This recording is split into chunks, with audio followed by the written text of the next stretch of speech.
It's Wednesday and I'm sitting in the car while Oliver is in batting practice. And I have with me for this hour-and-a-half practice baseball 1, 2, 3, 4, 5, 6, 8 books with me. We stopped at the library before dropping Owen off at his practice in town and then driving over to Oliver's in New Haven. So I was going to pick up a single hold. When Women Were Dragons by Kelly Barnhill. She wrote The Girl Who Drank the Moon, which I bought shortly after it came out because everyone was talking about it and loving it. And I was like, I need this. I love it. Magical middle grade, witchy, whatever, fairy tale-y. Yes, please, I need it. Haven't read it. And next Wednesday, my book club is meeting to discuss this book. The library just got it in the other day. So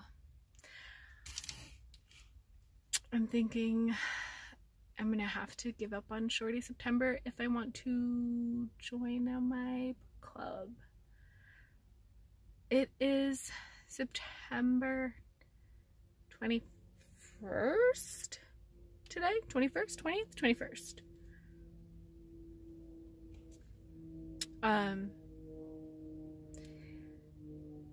And I've only done 6 of the 12 prompts, and I know, like, the pressure to complete all 12 prompts is totally self-imposed just because everyone else is blasting through books. I shouldn't be too hard on myself, but I am totally, like, why did these take me so long?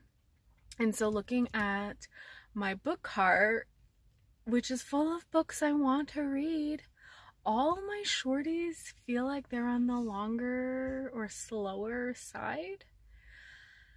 So I did a quick scan. My kids helped me, did like a quick scan of the new fiction shelves. As soon as you walk into the library, they're right there.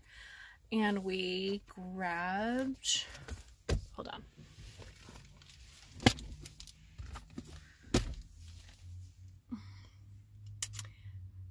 These. So, I'll go over them later at home because I want to get to reading. But I decided to go with this one first. This is Revenge of the Scapegoat by Caren Bailin. I think this, if I read it, the other thing is, when it comes to like library books that I just grab on a whim, I DNF them fast and just get them returned, and I just don't care. So if this is a success, it will be towards the Skorts shorts prompt, a mixed genre book. Listen to this. In the tradition of Rabelais, Swift, and Fran Ross, never heard of any one of them, a tradition of biting satire that joyfully embraces the strange and fantastical, Caren Bailin offers a tale of familial trauma that is also a broadly inclusive skewering of academia, the medical industry, and the contemporary art scene. One day, Iris, an adjunct at a city arts college, receives a terrible package. Recently unearthed letters that her father wrote to her in her teens, in which he blames her for the family's crises. Driven by the raw fact of receiving these devastating letters not once, but twice in a lifetime, and in a panic of chronic pain brought on by rheumatoid arthritis, Iris escapes to the countryside, or some absurdist version of it, Nazi cows, Picassos used as tampons, and a pair of arthritic feet that speak in the voices of Flaubert's Bouvard and Pécuchet are standard fare in this beguiling novel of odd characters, surprising circumstances, and intuitive leaps, all brought together in profoundly serious ways. What the hell? Right? So, I started it. First page. Let me read you this line. She's describing what she was wearing. I had on very, very dark green shoes, a black green vegan leather, more like a liquid you would press from a hot tampon you are pulling now by the lamplight out of a Toad's omnibus of Anais Nin.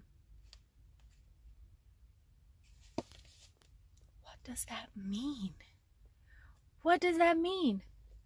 And yet, somehow, in that word salad, I know exactly the dark black green she's talking about. This book is pretty bizarre and like artsy. You know how like art people talk? Like kind of incoherent and yet like kind of profound.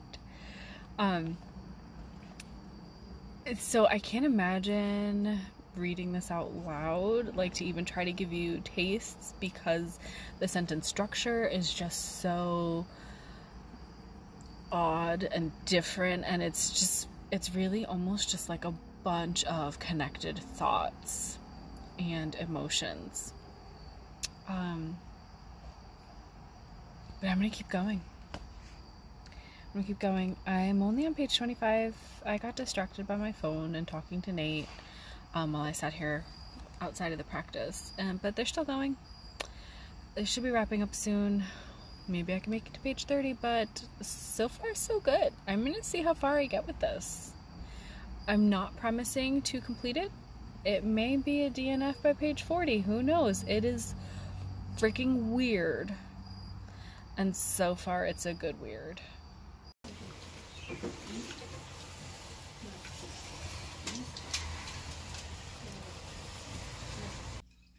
Quick check-in. I'm at page 93 of like 150, 160, so I guess we're gonna finish it.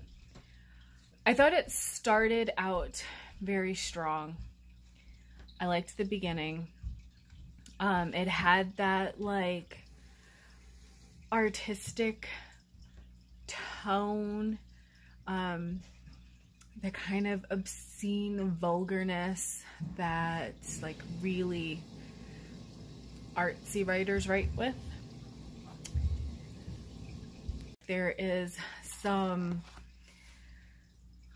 oh my gosh, what's it called? Like stream of consciousness aspect to it. It's kind of like, do you hear my kid burping at the top of the stairs? How rude. I swear they wait for me to like start recording, and I can hear Owen stomping all over. I'm downstairs, I'm in the basement because they were watching TV upstairs, so I came down here to check in. I hear stomping. Oliver's in the kitchen with at the sink, so I hear the water. All sorts of noise. Oh, what was I saying? Oh, okay. So very like thought experiment kind of tone. The sentence structure, like I said last night when I started it, very weird, very fragmenty, but it does a really good, like effective job at getting across the frame of mind of Iris, the main character, who lives with this like trauma from being the scapegoat of her family. Her father had written her these letters that blame her for like all the family's problems. Like if he leaves the family, it's because of her. And so she kind of feels for her brother. Like if she's the scapegoat, he's the goat that got slaughtered and killed because he stayed. And so she does feel bad for him, but at the same time there's this like pushback of like she has worked to cut out relationships with like her toxic family, and her brother can't really understand that. So I liked that discussion. She also has an autoimmune disease, and so she's talking about the pain she is constantly in from her rheumatoid arthritis, and that was done so well. Just describing how like she couldn't walk home, and she's sitting by a fountain, and someone tries to approach her and like, you know, can I ask you a question? And she's like, no, you absolutely cannot. And they're like, oh, come on, you don't want to be alone. She's like, I am in pain and I want to be alone. I have no time for your male ego. Like, leave me alone. So I liked that scene too. Finally, now around page 90, getting to what was in her father's letters. And I have thoughts. So as weird as this book is, and as I wouldn't say my childhood or growing up was traumatic, but I definitely have issues and scars. And so again, this is one of those books that's like an extreme case, but I can relate to some of it. The whole time she's talking about these letters from her dad, you're really expecting them to be like really abusive. She does allude to some like physical abuse from her dad. Like, she just really makes him out to be, in her eyes, he was a monster. And now we're getting to her reading the letter, and it's like getting dismissed by the woman, Carolyn, whoever, his house she's in now. Like, I'm sure you were an annoying teenager. While Iris, who goes by Vivitrix at this point, she's changed her name. She's reading the letter, and it's very manipulative, like very gaslighty, and it's less like outwardly hostile and more like, you know, guys, this is why I ask you to behave, and this is why I ask you to do things. Like the father's really making a martyr out of himself, saying like, I don't want to leave the family, but if I do, it's because you guys don't keep the lawn mowed, and you guys have laundry all over the house, and like, I have set these rules and boundaries and chore lists for a reason, and so if you're not respecting it, that's the reason I'm going to leave.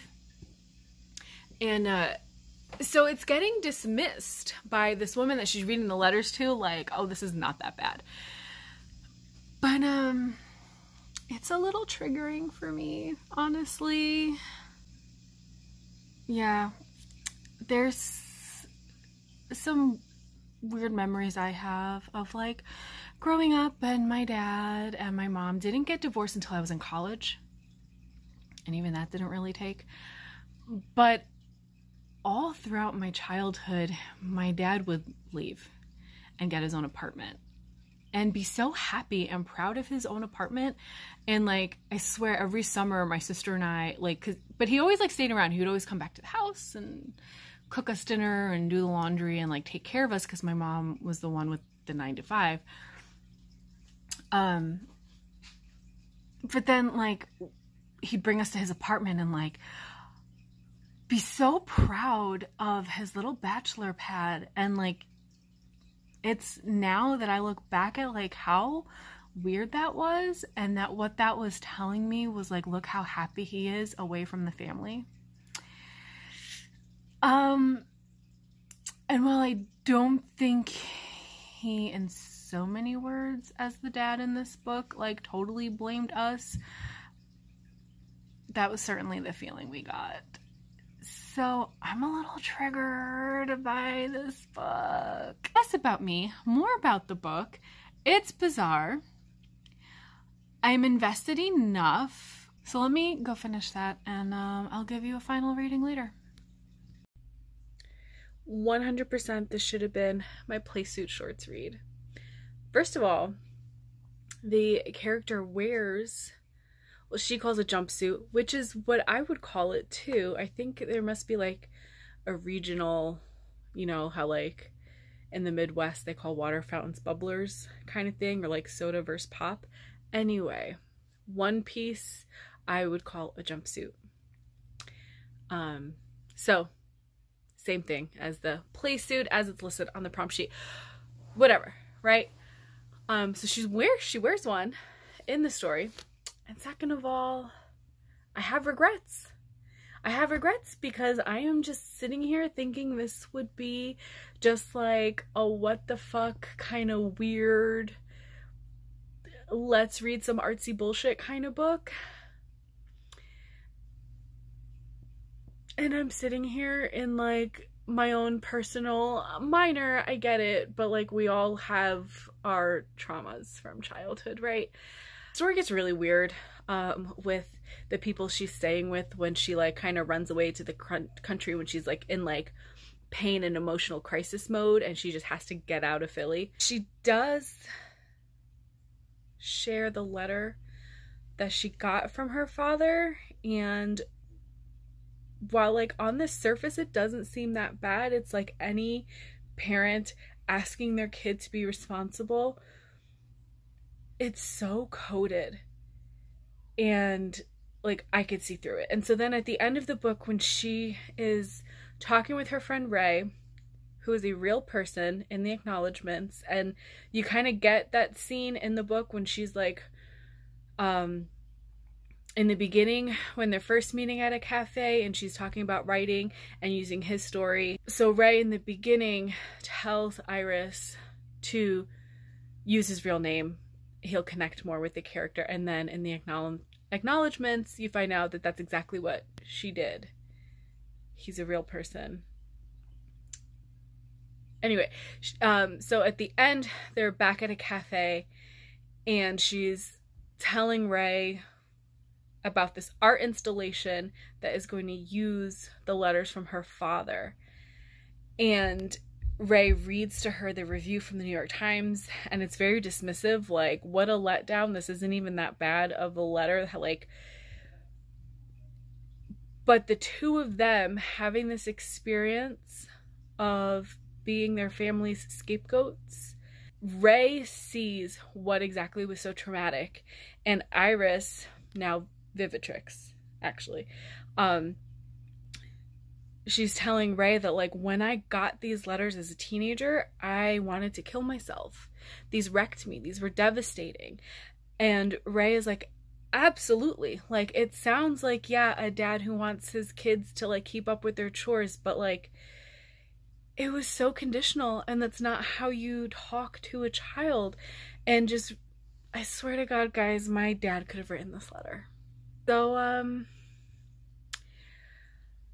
this is not my Playsuit shorts. I mean, maybe it is. Maybe I'm just gonna say, you know what? I read 2 for Playsuit shorts.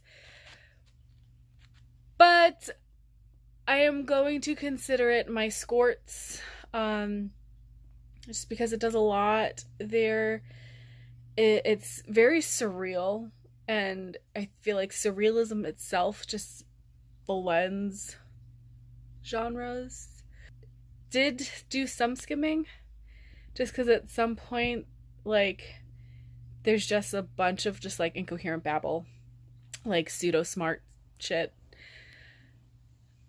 and so I was kind of getting overwhelmed and done with that. But so I really liked the beginning, got weird in the middle, and then I really liked the ending when she's kind of wrapping things up with her friend Ray again. Holy crap, this book took me by surprise. That's it for today. I have to go collect myself. Bye.